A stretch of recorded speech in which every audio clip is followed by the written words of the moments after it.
On today's podcast, we're talking about the concept of Omotenashi and how a mindset of mindful service, hospitality, and care leads to cultures of extraordinary experiences. Welcome back to the Thermostat with Jason Barger. If you're currently on a commute, a walk, or just a micro break in your day, glad you're making time to step back, to think, and to reflect on the next steps on your journey. I've never been more convinced the best leaders and team cultures in the world are the ones that make time to step back, breathe in good oxygen, and calibrate their thermostat. I hope today's conversation leaves you feeling grounded and inspired. Now let's dive into today's topic to engage our minds and hearts in order to authentically lead and create compelling cultures wherever we are in the world.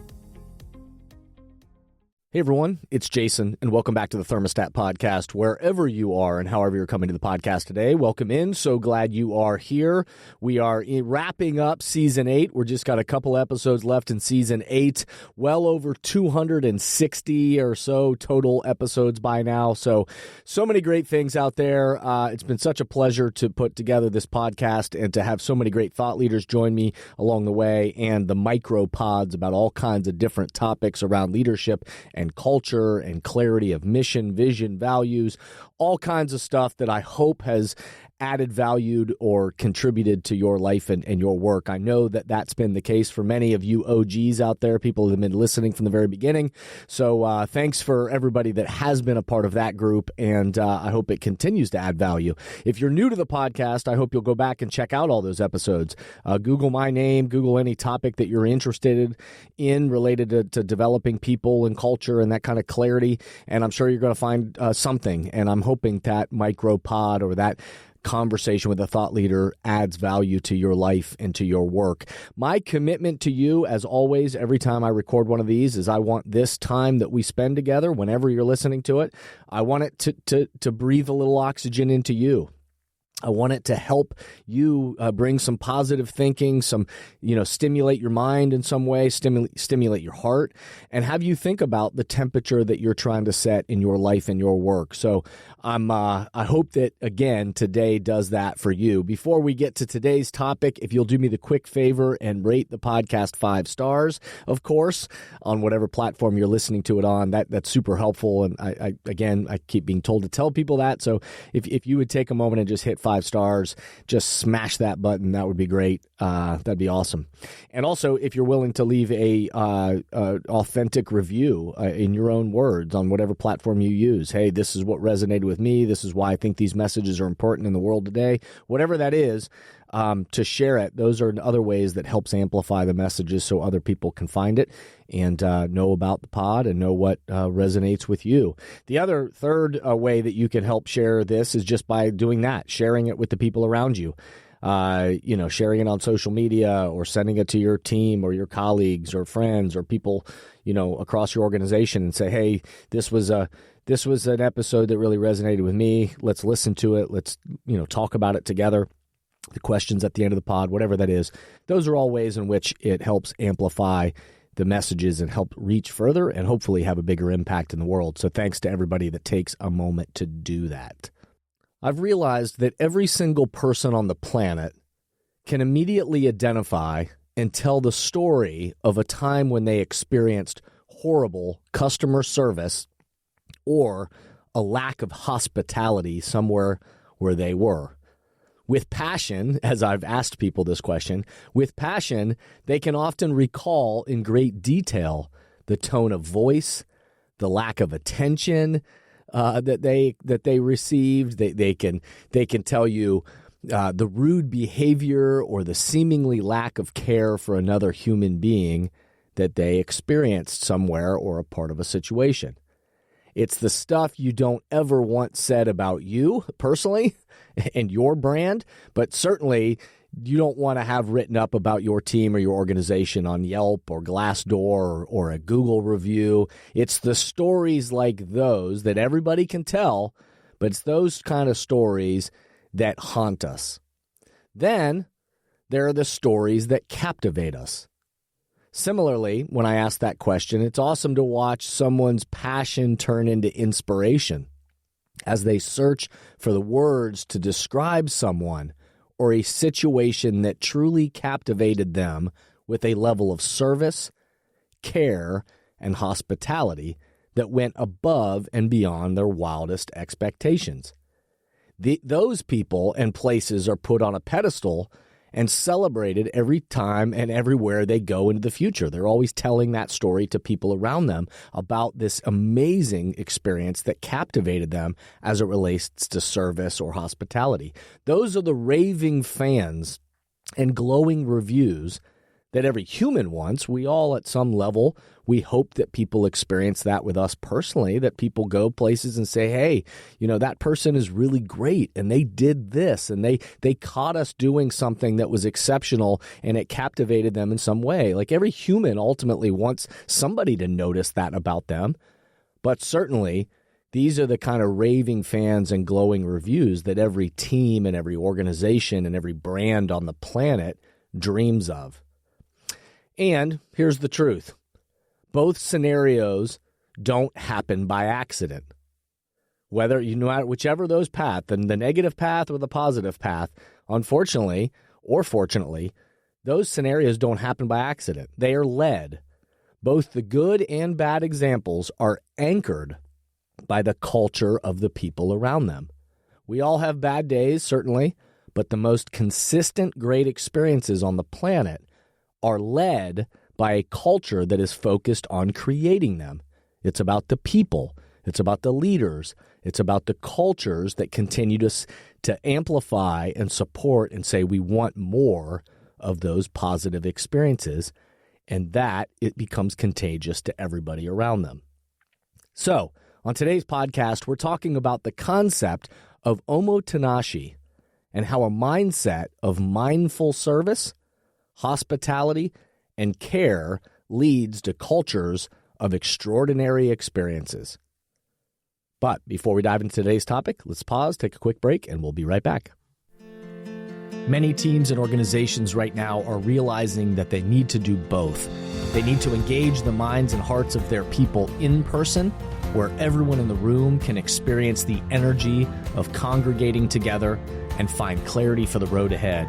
And they also need to continue to find ways to engage the minds and hearts of their people virtually with those who are working remotely or at a distance.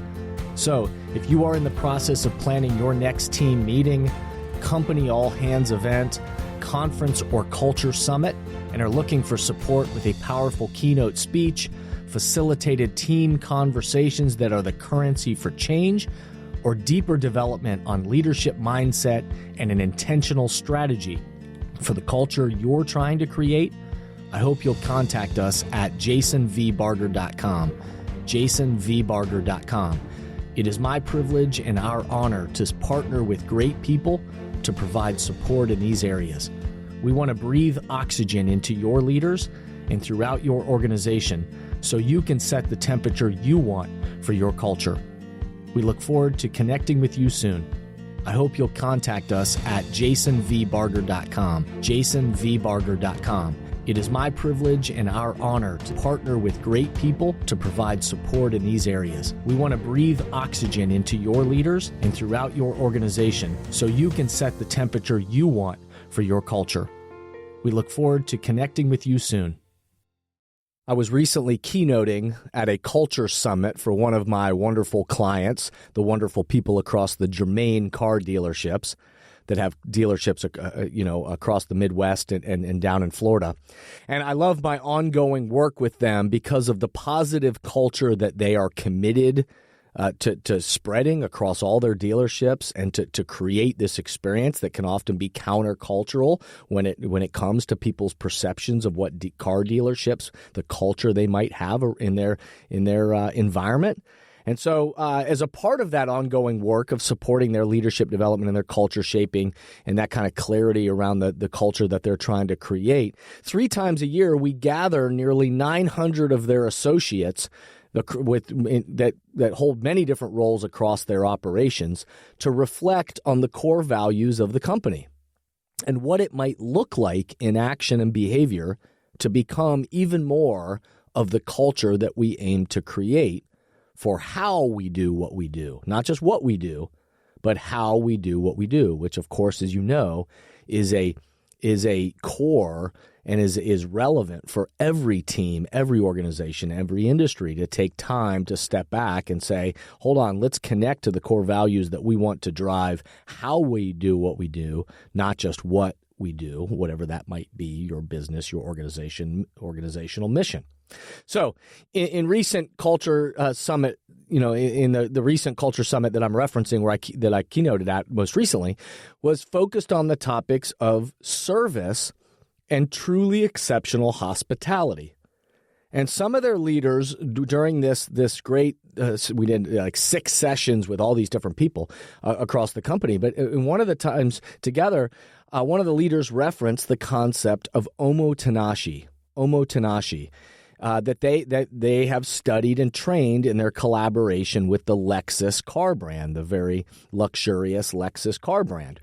Omotenashi, if you're not familiar with that phrase, Omotenashi is a Japanese concept that describes the idea of hospitality, mindfulness, and caring for guests with a warmth and attentiveness. It's a service principle that's central in many Japanese cultures and organizations.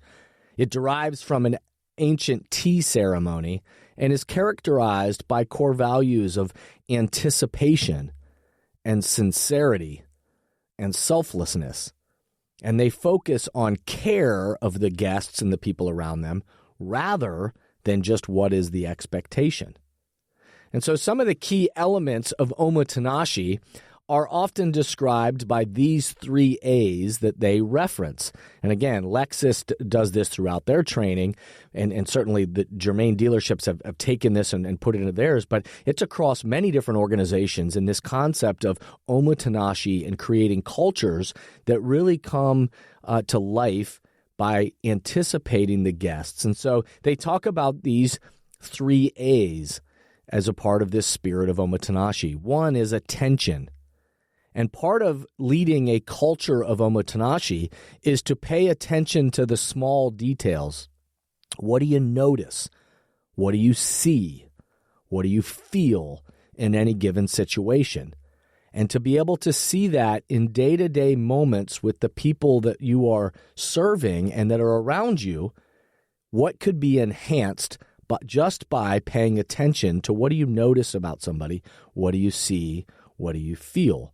And if any of this sounds familiar, when you think about some of the past episodes I've talked about around emotional intelligence, part of emotional intelligence is that awareness, that attention that we bring personally to what do we know about what we notice about ourselves, what do we notice about how we're feeling, what do we know about our gifts and strengths and maybe where our challenges or weaknesses are, but also paying attention to the social awareness of what is it that somebody else might be. What do you notice about how they might be feeling? What are they seeing, feeling? What do you know about their strengths or what challenges them? And then being able to say what could enhance this situation that we're in. So the first one is this element of attention. The second A that they reference as a part of Omotenashi is anticipation. Anticipating the needs of others. What might bring the guest joy or a basic need before they ask for it? A bottle of water before they request it. The car door opened for them rather than just waiting for them. Approaching them before they come to you. Removing the obstacles and anticipating the needs to make the guests not just feel welcomed, but to feel expected, that this place has been prepared and has anticipated your arrival. And so this idea of anticipation and getting out in front of it and trying to see what do we think might bring joy or basic needs that this person might have. And then the last A that I'll focus on of these 3 A's as a part of elements of this idea of a culture of Omotenashi is above. They strive to captivate their guests by going above and beyond the expectations to create a more memorable experience. They truly want to captivate. And so as we were celebrating this and talking about this idea of truly exceptional service and hospitality across the Germain dealerships as a part of this bigger cultural summit, an amazing example of captivating a guest was shared with the full group. And they told about this time where after a car had been sold at one of their dealerships, the customer had such a great experience that they left a glowing review about the entire experience that they had at one of their Germain dealerships. And then one of the quotes that the person left in the review was that everybody who served them, quote unquote, they did everything possible during the process other than shovel my driveway, as a, kind of a tongue-in-cheek joke about that they did everything other than kind of shovel my driveway. Well, after the review came in, the very next day, after the sale had already been made, Rick Germain and a few leaders went to the person's house and shoveled the driveway for them without saying a word. They had nothing to gain or more to be rewarded for, but the spirit of Omotenashi, of captivating them, left a tremendous mark on all the people that certainly were the recipients of that driveway, but it started to spread around the dealerships. That what was this captivating moment that we were willing to go above and beyond to leave that kind of mark and captivate people, even when we had nothing to gain from it, that the sale had already been made, and yet this was a way to welcome and bring joy and captivate their guests. So, as we're talking about this idea of a culture of Omotenashi, and again, I'm sharing these as examples as a part of this event that I spoke at, but this idea is about challenging all of us to think about what would a spirit or a culture of Omotenashi mean for me? What would it mean for the people around me? What would it mean for the people in your life or in your team or your organization? And how might we bring this level of attention and anticipation and going above to captivate the people around us? So as usual, I'll leave you with some questions to ponder to help us all reflect on how a culture of Omotenashi might impact our approach to life and work. What does truly exceptional hospitality and service feel like to you? Can you describe it? What does truly exceptional hospitality and service feel like to you? What could you bring more attention or anticipation to help those that you serve, those around you that you're trying to serve? What could you bring more attention or anticipation to help serve those around you? And lastly, in what ways can you captivate your staff, your guests in the coming months? I hope today's episode and this idea of Omotenashi got you thinking in some cool ways. If a deeper dive into any of these topics is interesting to you, or if you have questions, or if we can be supportive to you in the development of your people or your culture or that clarity around mission, vision, and values, I hope you'll reach out to us. Email info@jasonvbarger.com, info@jasonvbarger.com, or you can certainly check us out and track us down through the website, jasonvbarger.com, and we'll continue to try to meet your needs and help design content that really inspires and engages with your mind and your heart. Lastly, I'll just remind you that, again, there's over 260 episodes now, so I hope you'll go back, listen to those past episodes, Google and find topics with my name and the Thermostat and any topic you're looking for, and I really hope it adds value to your life and work.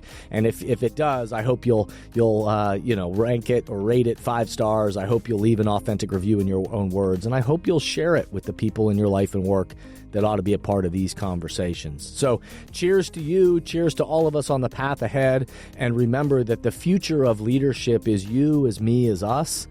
We have an opportunity to get clear on the temperature that we want to set in our lives and our work, and then to have the courage to breathe oxygen into ourselves and others to bring out the best in everybody around us and to create that culture that people want to be a part of. So I'll just remind us to step back, remember, be a thermostat, and breathe good oxygen.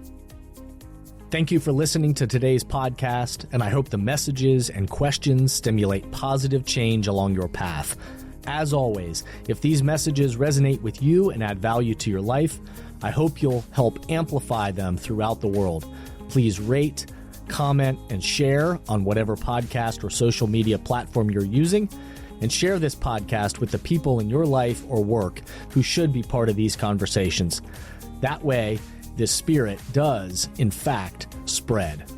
If these messages or developing leaders and culture would be helpful to you and your organization, please contact us at jasonvbarger.com, jasonvbarger.com.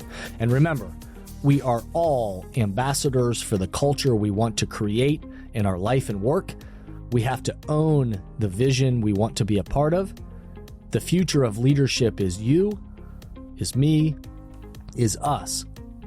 Be a thermostat.